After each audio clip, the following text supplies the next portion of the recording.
Kumusta? Ako si Danny, isang service coordinator sa Regional Center dito sa Sunnytown, California. Sa kanyang IPP meeting, si Sofia, isang teenager na nakikipag-usap sa ibang pamamaraan, at ang kanyang pamilya, nakita ang kagustuhan ni Sofia na makibahagi sa komunidad. At dahil kailangan ni Sofia ng dagdag na tulong, ang service coordinator niyang si Vinny, nagpayong pwede silang gumamit ng personal assistance services para tulungan si Sofia na mas makakilos. Ano kaya ang nangyari?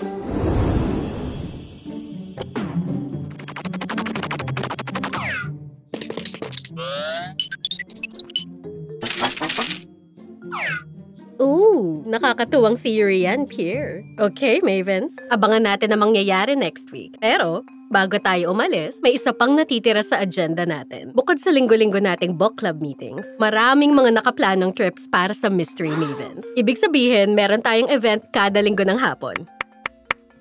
Kaya, kung gusto nyo maging parte ng mga trip na to, ito ang flyer, nakalagay dyan ng petsa at kung saan magbabayad. Nandito na ako. Nancy, maraming salamat sa paghatid kay Sofia pa uwi. Oh, walang problema yun. Ano to? Mavens, adventures, bawat linggo. Ano mangyayari kada linggo? May mga book club outing ang Mystery Mavens kada linggo. Parang masaya yun ah. Pero $1,000.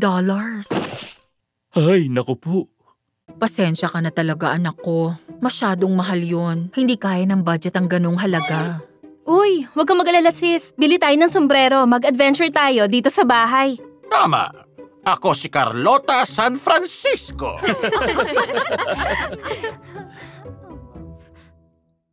Oo, siguro.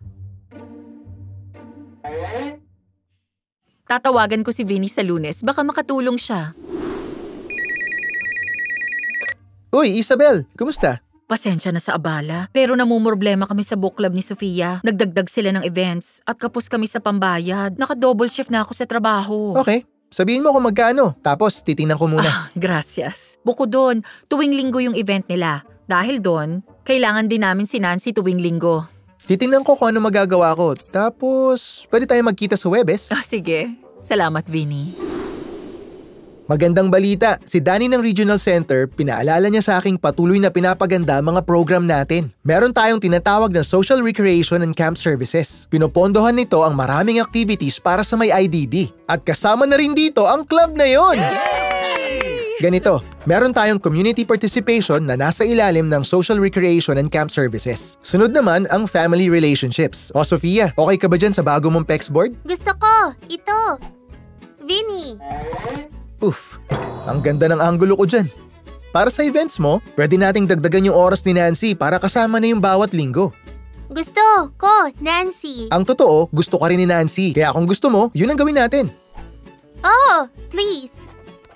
Okay, Isabel. Kung payag na kayo ni Sofia sa lahat ng service update, ang kailangan mo na lang gawin ay pirmahan to.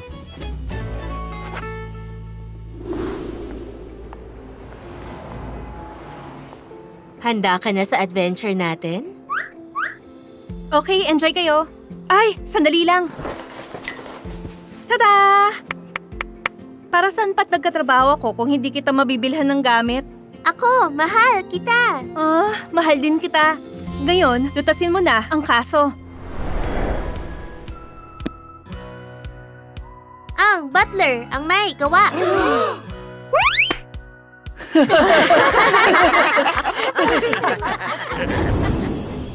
Ngayong araw, nagtulungan ng pamilyang Ramos at si Vinny para i-update ang IPP ni Sofia upang tugunan ng pagbabago sa mga kailangan niya. Nagbabago ang buhay at dahil doon, lumapit ka lang sa service coordinator mo para alamin ang mga maaari mong gawin. Tulad ng buhay, nagbabago din ang IPP mo. Pwede itong i-update kahit kailan para maging tugma ito sa life goals mo. Tandaan, gusto ng mga sumusuporta sa'yo na maging person-centered sa lahat ng gagawin nila. At yung taong nasa gitna ay ikaw.